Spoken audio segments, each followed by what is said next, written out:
Hello. Hello. We're not trying something new. Um Lee's not here. Don't worry, he's still alive. He's not sick. He doesn't have food poisoning. That was my ailment. There was just a lot of shit that has run away with this week. And so I wanted to just make sure that we didn't leave you high and dry.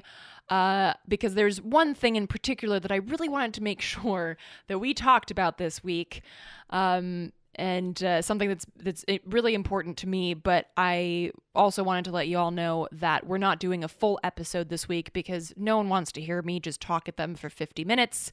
You tune in for the rapport between Lee and I, and unfortunately, that's not happening this week. But wanted to give you a little something. So yeah, here's roughly like 15, 20 minutes to at least tide you over till next week when we'll be back. Not the royal we, but both of us. So yeah. Just wanted to let you all know where that stands, and be sure to tune in to Redacted tonight this week because it's going to be awesome. And there's also an episode of Act Out that comes out on Friday, tomorrow, April 30th. So check that out as well. So I wanted to, because this is something that I wanted to cover in the episode that we were, that we had every intention of doing. But, life happens. I wanted to talk about May 1st, which is coming up this weekend. And some of y'all may just think, see, this is what happens when I'm set loose by myself. I make dad jokes and then I laugh at them by myself. So May 1st is this Saturday, and in the United States, it's really just May 1st. It's not a special day really at all.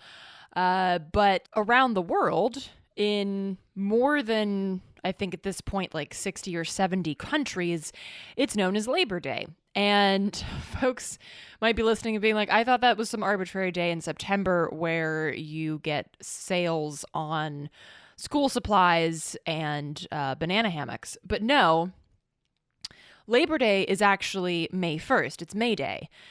And the reason for that is actually American. So I'm just going to briefly talk about May 1st, which is technically the Haymarket Affair, which happened in 1886 when more than 300,000 people walked off their jobs across the United States. And this was after, we kind of have to think about the late 1800s in the United States as a really powerful time for organizing, particularly in the workplace.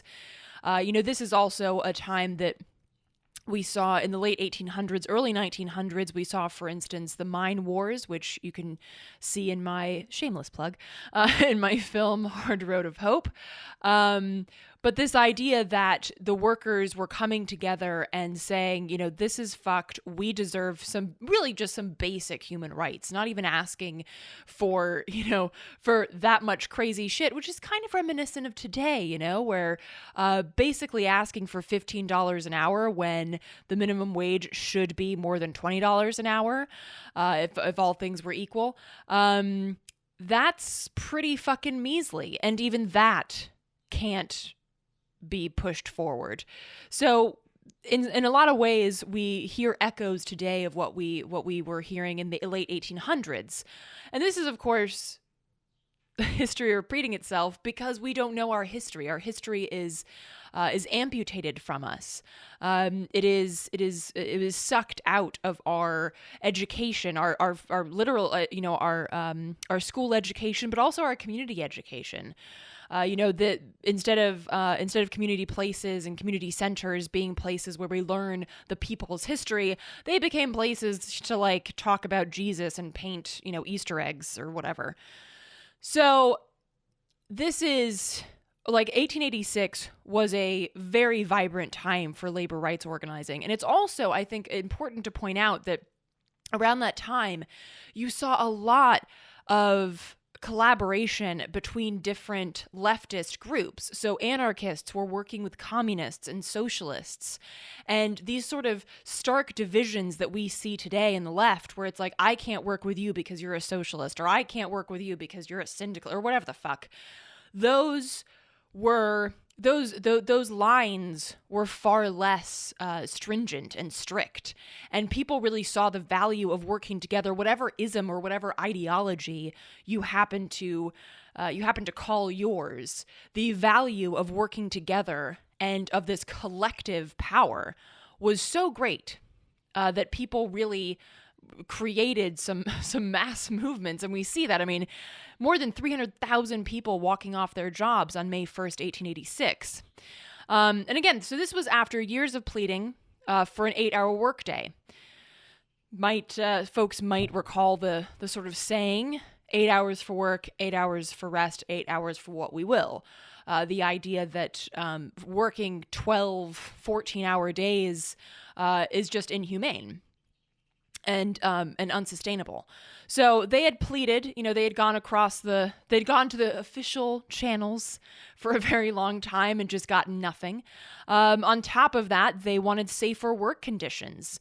It wasn't, folks might be familiar with stories of these horrific quote unquote accidents that would happen in factories and on assembly lines, people being maimed and killed because there was no safety regulation. The Industrial Revolution had surged in the name of profit and output, as is, as capitalism is wont to do, but had not put in any kind of regulations to protect the people that were, working in these spaces that were were really fueling, literally and figuratively, this industrial surge.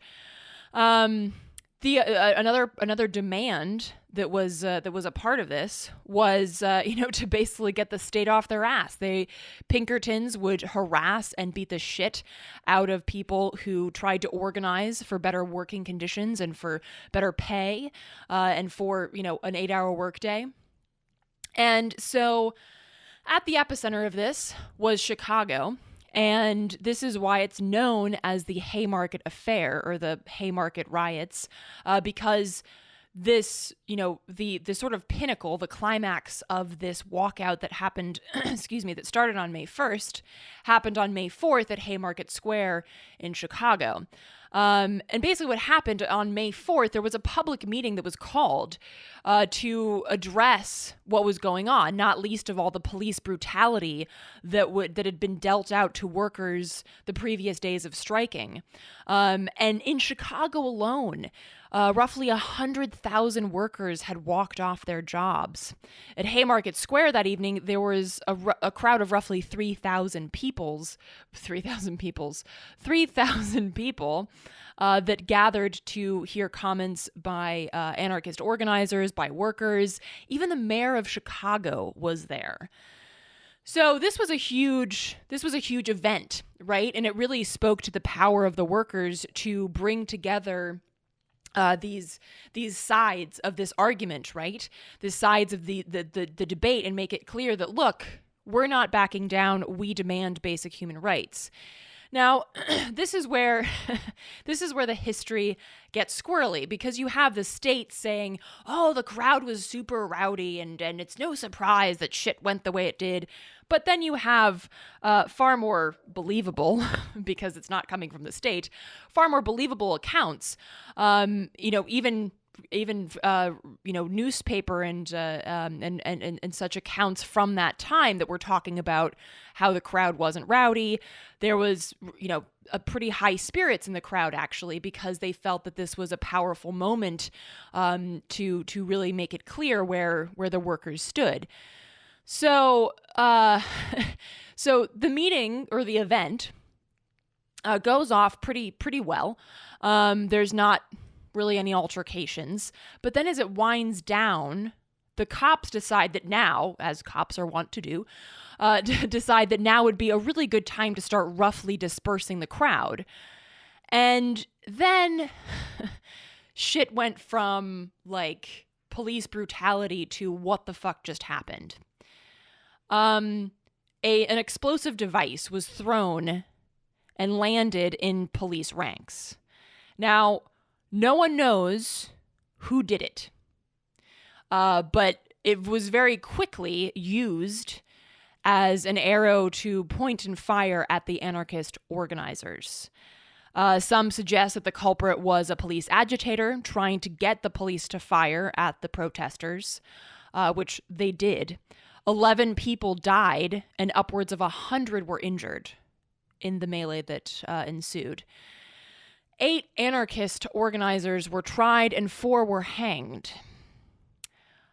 Now, this is important, and it's important for several reasons. One, only 3 of the 8 people who were tried were even at the fucking square when the explosive device was thrown.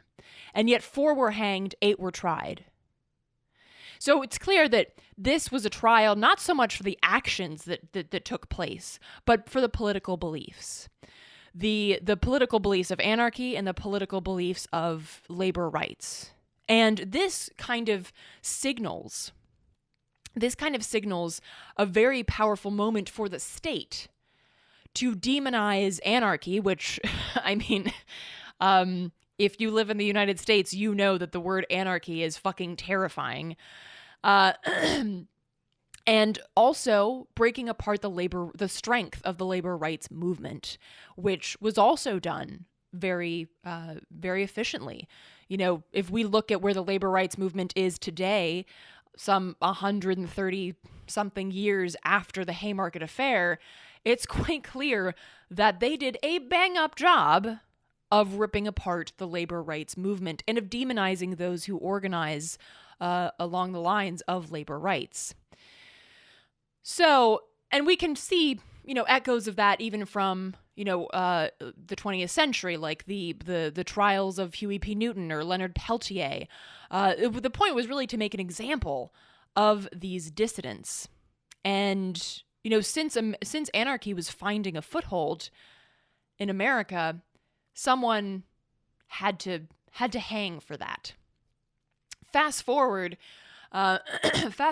to, the mid 20th century, President Eisenhower proclaims May 1st Law Day. And if you're like me and you're like, what the fuck does that mean? I don't celebrate it. That's kind of the point. But according to the American Bar Association, this was meant to be, quote, a national day set aside to celebrate the rule of law. I mean, you couldn't more distinctly throw up a middle finger to the rights of people than to take a day that was about organizing against the rule of law that said that humans have no rights, that workers have no rights. To take a day that represented the workers coming together and saying, you know what, fuck that. If that's the law, then we are proudly striking and we are proudly going against that law until it changes. And then you have, so a few decades later, some jackass, President Eisenhower, saying, you know what, let's go ahead and make sure that everybody knows how we feel about labor rights, how we feel about human rights, how we feel about anarchists and communists and socialists coming together and threatening the hegemony of the almighty capitalist state. How dare you? So, it is very important to remember and to recognize May 1st as Labor Day. Fuck Law Day. Fuck the law. Fuck the people who put that law into action that suggests that we humans are just here to labor and toil for the profit and comfort and luxury of a very, very, very small set of sociopaths. Fuck that. And that is what May 1st is about. That is what May 1st was supposed to be about. And we owe it to the people who literally gave their lives to commemorate this day properly. So there are actions happening in the US because this is actually gaining some traction again. People are looking to the past and recognizing that this is part of American history. This fight for justice, for liberation, is actually a part of American history, as much as the horrible shit is part of American history as well. But we have to recognize the people who have come before us in fighting for justice and liberation. And we must commemorate them, if for no other reason, to see where our footfalls are happening in their own steps and what problems are echoing today that played back then. Where might we misstep that they already misstepped so we don't have to do this shit again? Recognizing our history is so fucking vital, because think of it this way. History is like a map. If somebody dropped you in the middle of the fucking woods somewhere without a map and was like, find your way out, not that many people could figure it out. But if they gave you a map, if they gave you a compass, and they said, hey, look, this is where you are on the map, this is where you've been, that's what history is. History allows us to figure out the fuck where we are in the context of our place and time. And most importantly, perhaps, it allows us to chart a path forward into the future that does not have us circling around in the same insane loop. Because that is only a service to the ruling class.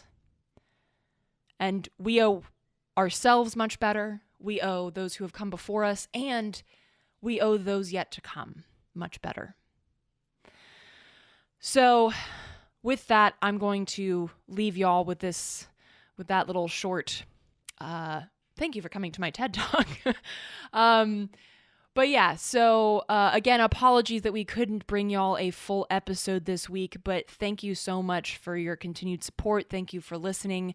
And please find a way to commemorate May 1st, May Day, Labor Day, wherever you are. Link up with the organizations in your area that are doing something. And we will see you next week. And until then, keep fighting and act out.